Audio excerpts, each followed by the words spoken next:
Jane Eyre, Chapter 4. From my discourse with Mr. Lloyd, and from the above reported conference between Bessie and Abbot, I gathered enough of hope to suffice as a motive for wishing to get well. A change seemed near. I desired and waited it in silence. It tarried, however. Days and weeks passed. I had regained my normal state of health, but no new allusion was made to the subject over which I brooded. Mrs. Reed surveyed me at times with a severe eye, but seldom addressed me. Since my illness she had drawn a more marked line of separation than ever between me and her own children, appointing me a small closet to sleep in by myself, condemning me to take my meals alone and pass all my time in the nursery, while my cousins were constantly in the drawing-room. Not a hint, however, did she drop about sending me to school. Still I felt an instinctive certainty that she would not long endure me under the same roof with her, for her glance, now more than ever when turned on me, expressed an insuperable and rooted aversion. Eliza and Georgiana, evidently acting according to orders, spoke to me as little as possible. John thrust his tongue in his cheek whenever he saw me, and once attempted chastisement, but as I instantly turned against him, roused by the same sentiment of deep ire and desperate revolt which had stirred my corruption before, he thought it better to desist, and ran from me tittering execrations and vowing I had burst his nose. I had indeed levelled at that prominent feature as hard a blow as my knuckles could inflict, and when I saw that either that or my look daunted him, I had the greatest inclination to follow up my advantage to purpose, but he was already with his mamma. I heard him in a blubbering tone commence the tale of how that nasty Jane Eyre had flown at him like a mad cat. He was stopped rather harshly. "Don't talk to me about her, John. I told you not to go near her. She is not worthy of notice. I do not choose that either you or your sisters should associate with her." Here, leaning over the banister, I cried out suddenly and without at all deliberating on my words, "They are not fit to associate with me." Mrs. Reed was rather a stout woman, but on hearing this strange and audacious declaration, she ran nimbly up the stair, swept me like a whirlwind into the nursery, and crushing me down on the edge of my crib, dared me in an emphatic voice to rise from that place or utter one syllable during the remainder of the day. "What would Uncle Reed say to you if he were alive?" was my scarcely voluntary demand. I say scarcely voluntary, for it seemed as if my tongue pronounced words without my will consenting to their utterance. Something spoke out of me over which I had no control. "What?" said Mrs. Reed under her breath. Her usually cold, composed grey eye became troubled with a look like fear. She took her hand from my arm and gazed at me as if she really did not know whether I were child or fiend. I was now in for it. "My Uncle Reed is in heaven, and can see all you do and think, and so can Papa and Mamma. They know how you shut me up all day long, and how you wish me dead." Mrs. Reed soon rallied her spirits. She shook me most soundly. She boxed both my ears, and then left me without a word. Bessie supplied the hiatus by a homily of an hour's length, in which she proved beyond a doubt that I was the most wicked and abandoned child ever reared under a roof.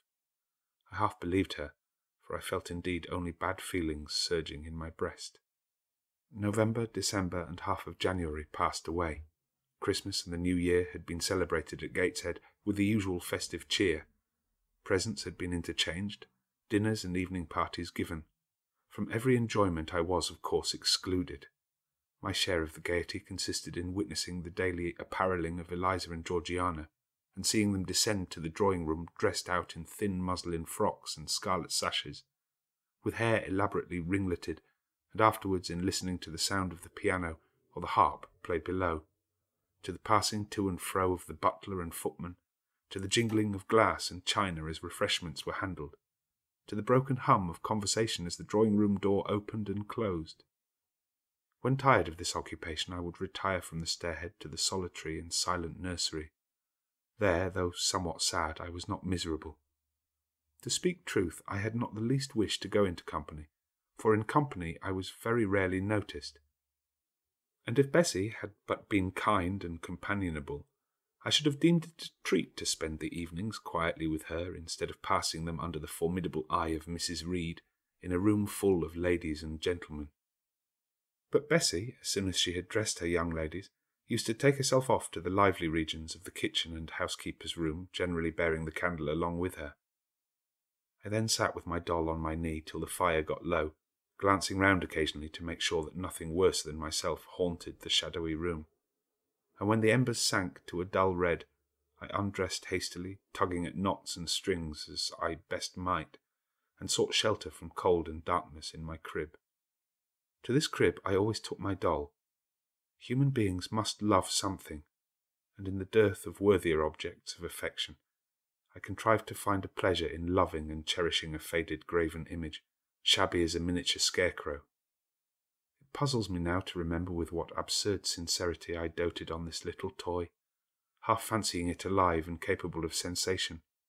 I could not sleep unless it was folded in my nightgown, and when it lay there safe and warm I was comparatively happy, believing it to be happy likewise. Long did the hours seem while I waited the departure of the company and listened for the sound of Bessie's step on the stairs. Sometimes she would come up in the interval to seek her thimble or her scissors, or perhaps to bring me something by way of supper, a bun or a cheesecake. Then she would sit on the bed while I ate it, and when I had finished she would tuck the clothes round me, and twice she kissed me and said, "Good night, Miss Jane." When thus gentle, Bessie seemed to me the best, prettiest, kindest being in the world, and I wished most intensely that she would always be so pleasant and amiable, and never push me about or scold or task me unreasonably, as she was too often wont to do. Bessie Lee must, I think, have been a girl of good natural capacity, for she was smart in all she did, and had a remarkable knack of narrative, so at least I judge from the impression made on me by her nursery tales. She was pretty, too, if my recollections of her face and person are correct. I remember her as a slim young woman with black hair, dark eyes, very nice features, and good clear complexion, but she had a capricious and hasty temper, and indifferent ideas of principle or justice. Still, such as she was, I preferred her to anyone else at Gateshead Hall. It was the 15th of January, about 9 o'clock in the morning. Bessie was gone down to breakfast. My cousins had not yet been summoned to their mamma. Eliza was putting on her bonnet and warm garden coat to go and feed her poultry, an occupation of which she was fond, and not less so of selling the eggs to the housekeeper and hoarding up the money she thus obtained. She had a turn for traffic and a marked propensity for saving, shown not only in the vending of eggs and chickens, but also in driving hard bargains with the gardener about flower roots, seeds, and slips of plants, that functionary having orders from Mrs. Reed to buy of his young lady all the products of her parterre she wished to sell, and Eliza would have sold the hair off her head if she could have made a handsome profit thereby. As to her money, she first secreted it in odd corners, wrapped in a rag or in old curl paper, but some of these hoards having been discovered by the housemaid, Eliza, fearful of one day losing her vaulted treasure, consented to entrust it to her mother, at a usurious rate of interest, 50 or 60%, which interest she exacted every quarter, keeping her accounts in a little book with anxious accuracy. Georgiana sat on a high stool, dressing her hair at the glass and interweaving her curls with artificial flowers and faded feathers, of which she had found a store in a drawer in the attic. I was making my bed, having received strict orders from Bessie to get it arranged before she returned, for Bessie now frequently employed me as a sort of under-nursery maid to tidy the room, dust the chairs, etc.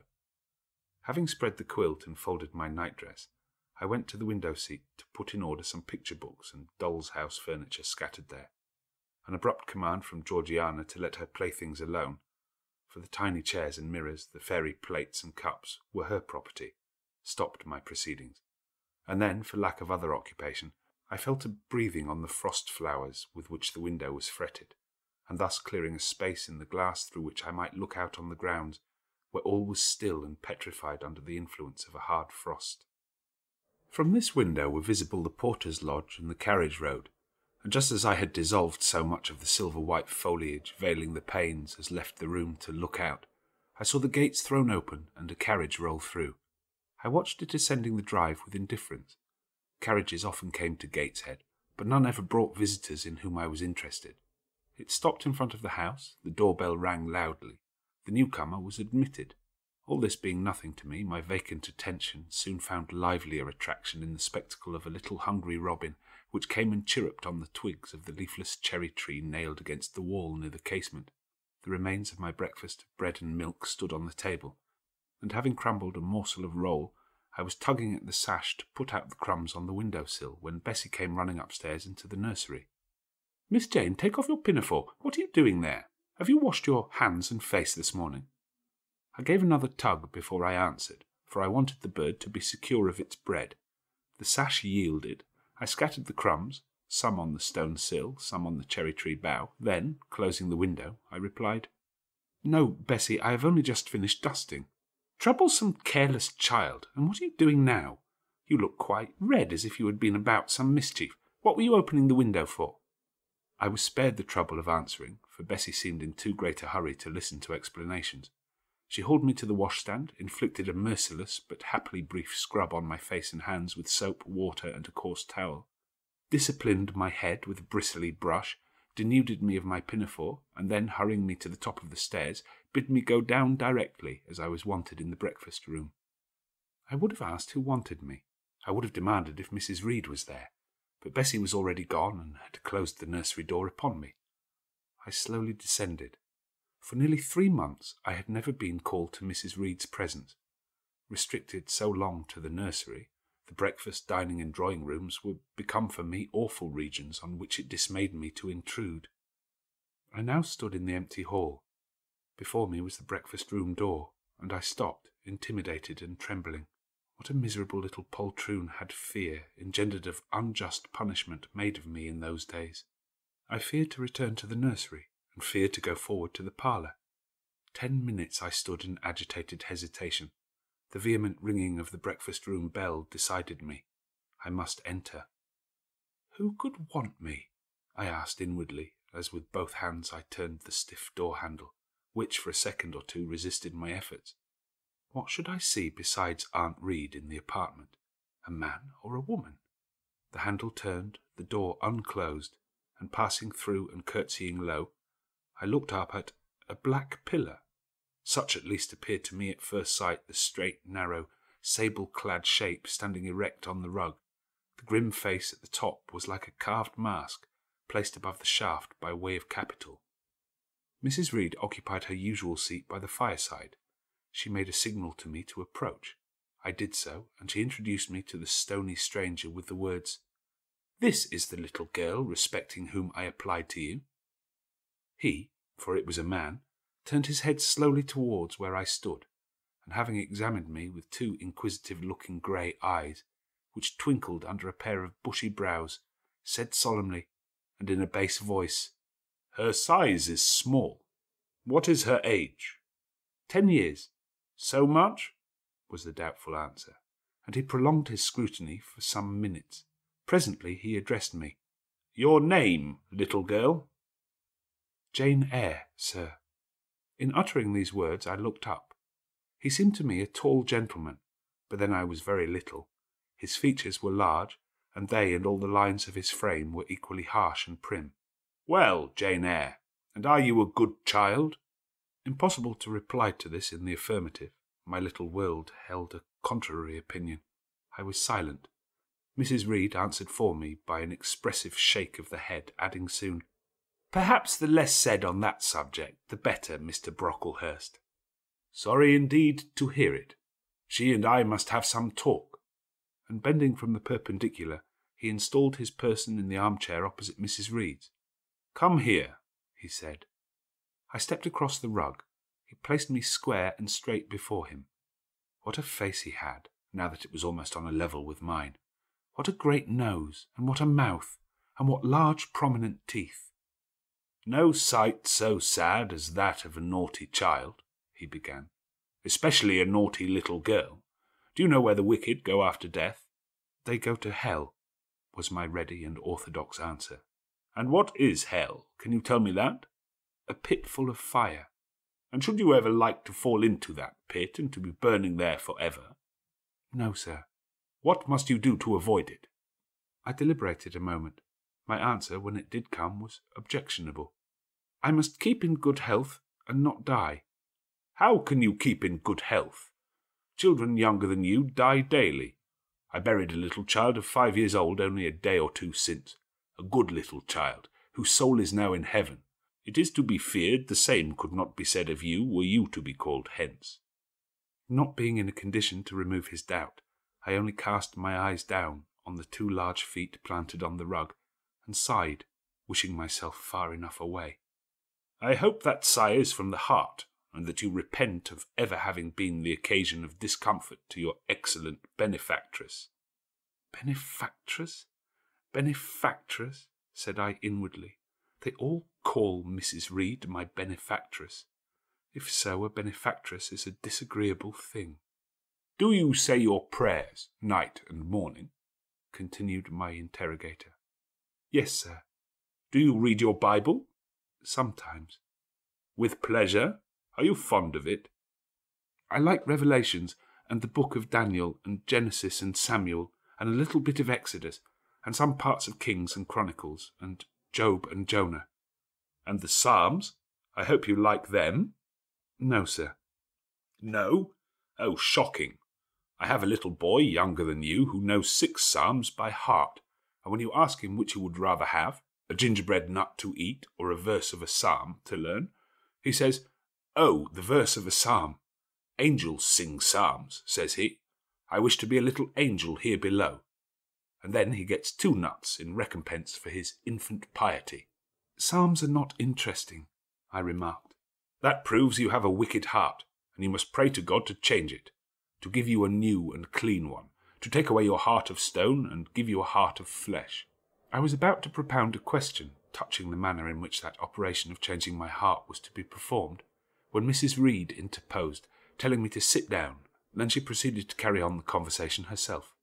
"Mr. Brocklehurst, I believe I intimated in the letter which I wrote to you 3 weeks ago that this little girl has not quite the character and disposition I could wish.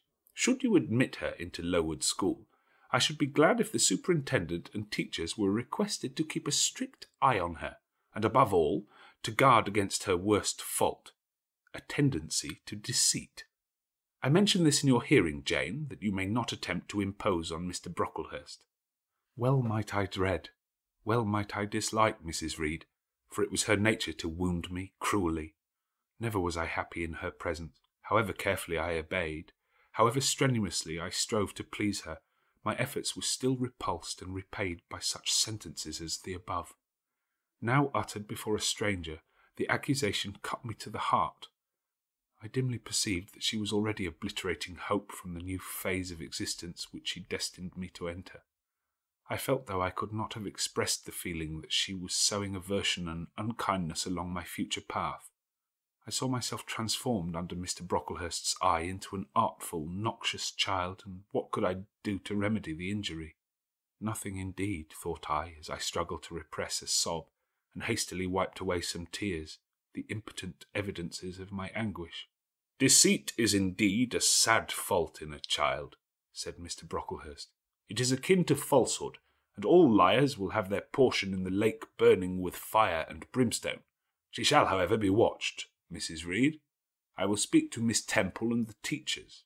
"I should wish her to be brought up in a manner suiting her prospects," continued my benefactress, "to be made useful, and to be kept humble. As for the vacations, she will, with your permission, spend them always at Lowood." "Your decisions are perfectly judicious, madam," returned Mr. Brocklehurst. "Humility is a Christian grace, and one peculiarly appropriate to the pupils of Lowood. I therefore direct that especial care shall be bestowed on its cultivation amongst them. I have studied how best to mortify in them the worldly sentiment of pride, and only the other day I had a pleasing proof of my success. My second daughter, Augusta, went with her mamma to visit the school, and on her return she exclaimed, 'Oh dear papa, how quiet and plain all the girls at Lowood look, with their hair combed behind their ears, and their long pinafores, and those little holland pockets outside their frocks. They are almost like poor people's children.' And, said she, they looked at my dress and mamma's as if they had never seen a silk gown before." "This is the state of things I quite approve," returned Mrs. Reed. "Had I sought all England over, I could scarcely have found a system more exactly fitting a child like Jane Eyre. Consistency, my dear Mr. Brocklehurst, I advocate consistency in all things." "Consistency, madam, is the first of Christian duties, and it has been observed in every arrangement connected with the establishment of Lowood. Plain fare, simple attire, unsophisticated accommodations, hardy and active habits, such is the order of the day in the house and its inhabitants. Quite right, sir. I may then depend upon this child being received as a pupil at Lowood, and there being trained in conformity to her position and prospects. Madam, you may. She shall be placed in that nursery of chosen plants, and I trust she will show herself grateful for the inestimable privilege of her election. I will send her then as soon as possible, Mr. Brocklehurst, for I assure you I feel anxious to be relieved of a responsibility that was becoming too irksome. No doubt, madam. And now I wish you good morning. I shall return to Brocklehurst Hall in the course of a week or two. My good friend the Archdeacon will not permit me to leave him sooner. I shall send Miss Temple notice that she is to expect a new girl, so that there will be no difficulty about receiving her. Goodbye. Goodbye, Mr. Brocklehurst. Remember me to Mrs. and Miss Brocklehurst, and to Augusta and Theodore and Master Broughton Brocklehurst. I will, madam. Little girl, here is a book entitled The Child's Guide. Read it with prayer, especially that part containing an account of the awfully sudden death of Martha G., a naughty child addicted to falsehood and deceit. With these words Mr. Brocklehurst put into my hand a thin pamphlet sewn in a cover, and having rung for his carriage, he departed. Mrs. Reed and I were left alone. Some minutes passed in silence. She was sewing, I was watching her. Mrs. Reed might be at that time some 6 or 7 and 30. She was a woman of robust frame, square-shouldered and strong-limbed, not tall, and though stout, not obese. She had a somewhat large face, the under jaw being much developed, and very solid. Her brow was low, her chin large and prominent, mouth and nose sufficiently regular. Under her light eyebrows glimmered an eye devoid of ruth. Her skin was dark and opaque, her hair nearly flaxen. Her constitution was sound as a bell. Illness never came near her. She was an exact, clever manager. Her household and tenantry were thoroughly under her control. Her children only at times defied her authority and laughed it to scorn. She dressed well, and had a presence and port calculated to set off handsome attire. Sitting on a low stool a few yards from her armchair, I examined her figure. I perused her features. In my hand I held the tract containing the sudden death of the liar, to which narrative my attention had been pointed as to an appropriate warning. What had just passed? What Mrs. Reed had said concerning me to Mr. Brocklehurst? The whole tenor of their conversation was recent, raw, and stinging in my mind. I had felt every word as acutely as I had heard it plainly, and a passion of resentment fermented now within me. Mrs. Reed looked up from her work. Her eye settled on mine. Her fingers at the same time suspended their nimble movements. "Go out of the room. Return to the nursery," was her mandate. My look, or something else, must have struck her as offensive, for she spoke with extreme, though suppressed, irritation. I got up. I went to the door. I came back again. I walked to the window across the room, then close up to her. Speak I must. I had been trodden on severely, and must turn. But how? What strength had I to dart retaliation at my antagonist? I gathered my energies and launched them into this blunt sentence. I am not deceitful. If I were, I should say I loved you, but I declare I do not love you. I dislike you the worst of anybody in the world except John Reed. And this book about the liar you may give to your girl, Georgiana, for it is she who tells lies, and not I. Mrs. Reed's hand still lay on her work inactive. Her eye of ice continued to dwell freezingly on mine. "What more have you to say?" she asked, rather in the tone in which a person might address an opponent of adult age than such as is ordinarily used to a child. That eye of hers, that voice stirred every antipathy I had. Shaking from head to foot, thrilled with ungovernable excitement, I continued, "I am glad you are no relation of mine. I will never call you aunt again as long as I live. I will never come to see you when I am grown up, and if anyone asks me how I liked you and how you treated me, I will say the very thought of you makes me sick, and that you treated me with miserable cruelty." "How dare you affirm that, Jane Eyre? How dare I, Mrs. Reed? How dare I? Because it is the truth. You think I have no feelings, and that I can do without one bit of love or kindness. But I cannot live so, and you have no pity. I shall remember how you thrust me back, roughly and violently thrust me back into the Red Room and locked me up there to my dying day. Though I was in agony, though I cried out while suffocating with distress, have mercy, Aunt Reed. And that punishment you made me suffer because your wicked boy struck me, knocked me down for nothing. I will tell anybody who asks me questions this exact tale. People think you are a good woman, but you are a bad, hard-hearted. You are deceitful. How dare I, Mrs. Reed? How dare I? Because it is the truth. Ere I had finished this reply, my soul began to expand, to exult, with the strangest sense of freedom, of triumph I ever felt. It seemed as if an invisible bond had burst, and that I had struggled out into unhoped-for liberty. Not without cause was this sentiment. Mrs. Reed looked frightened. Her work had slipped from her knee.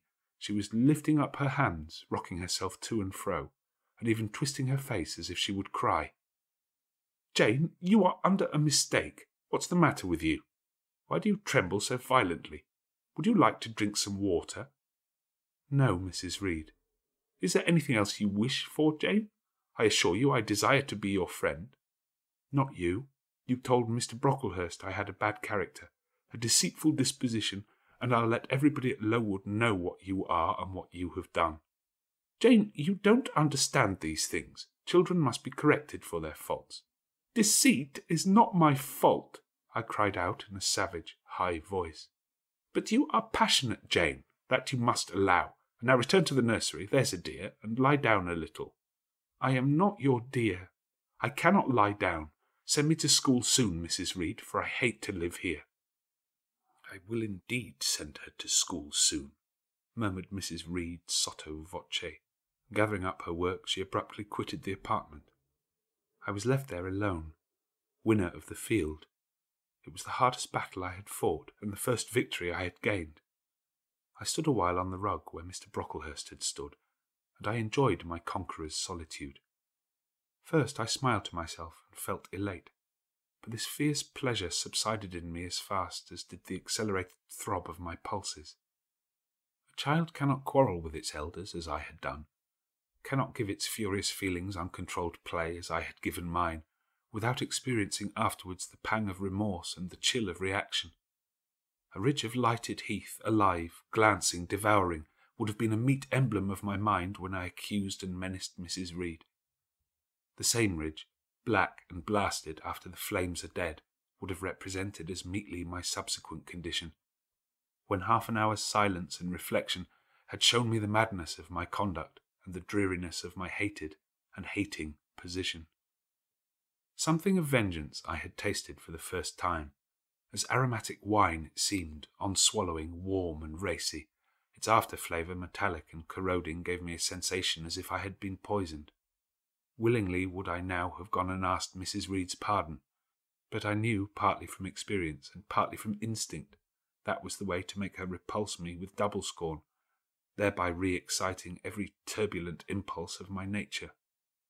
I would fain exercise some better faculty than that of fierce speaking, fain find nourishment for some less fiendish feeling than that of sombre indignation. I took a book, some Arabian tales. I sat down and endeavoured to read. I could make no sense of the subject. My own thoughts swam always between me and the page I had usually found fascinating. I opened the glass door in the breakfast room. The shrubbery was quite still. The black frost reigned, unbroken by sun or breeze through the grounds. I covered my head and arms with the skirt of my frock and went out to walk in a part of the plantation which was quite sequestrated. But I found no pleasure in the silent trees, the falling fir cones, the congealed relics of autumn. Russet leaves swept by past winds in heaps and now stiffened together. I leaned against a gate and looked into an empty field where no sheep were feeding, where the short grass was nipped and blanched. It was a very grey day, a most opaque sky, onding on snow, canopied all, thence flakes fell in intervals which settled on the hard path and on the hoary lea without melting. I stood a wretched child enough, whispering to myself over and over again, "What shall I do? What shall I do?" All at once I heard a clear voice call, "Miss Jane, where are you? Come to lunch." It was Bessie, I knew well enough, but I did not stir.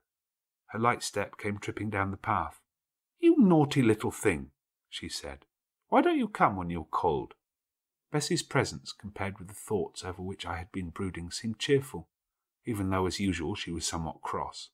The fact is, after my conflict with and victory over Mrs. Reed, I was not disposed to care much for the nursemaid's transitory anger, but I was disposed to bask in her youthful lightness of heart. I just put my 2 arms round her and said, "Come, Bessie, don't scold." The action was more frank and fearless than any I was habituated to indulge in. Somehow it pleased her. "You are a strange child, Miss Jane," she said as she looked down at me. "A little roving, solitary thing, and you are going to school, I suppose?" I nodded. "And won't you be sorry to leave poor Bessie?" "What does Bessie care for me? She is always scolding me." "Because you are such a queer, frightened, shy little thing, you should be bolder." "What, to get more knocks?" "Nonsense! But you are rather put upon, that's certain. My mother said when she came to see me last week that she would not like a little one of her own to be in your place. Now come in, I've got some good news for you." "I don't think you have, Bessie." "Child, what do you mean? What sorrowful eyes you fix on me. Well, but Mrs. and the young ladies and Master John are going out to tea this afternoon, and you shall have tea with me. I'll ask cook to bake you a little cake, and then you shall help me to look over your drawers, for I am soon to pack your trunk. Mrs. intends you to leave Gateshead in a day or two, and you shall choose what toys you like to take with you." "Bessie, you must promise not to scold me any more till I go." "Well, I will, but mind you are a very good girl, and don't be afraid of me. Don't start when I chance to speak rather sharply, it's so provoking." "I don't think I shall ever be afraid of you again, Bessie, because I have got used to you, and I shall soon have another set of people to dread." "If you dread them, they'll dislike you." "As you do, Bessie?" "I don't dislike you, miss. I believe I am fonder of you than of all the others. You don't show it." "You little sharp thing. You've got quite a new way of talking. What makes you so venturesome and hardy?" "Why, I shall soon be away from you, and besides—" I was going to say something about what had passed between me and Mrs. Reed, but on second thoughts I considered it better to remain silent on that head. "And so you're glad to leave me?" "Not at all, Bessie, indeed. Just now I'm rather sorry." "Just now, and rather? How coolly my little lady says it. I dare say now if I were to ask you for a kiss you wouldn't give it to me. You'd say you'd rather not." "I'll kiss you and welcome. Bend your head down." Bessie stooped, we mutually embraced, and I followed her into the house quite comforted. That afternoon lapsed in peace and harmony, and in the evening Bessie told me some of her most enchanting stories and sang me some of her sweetest songs.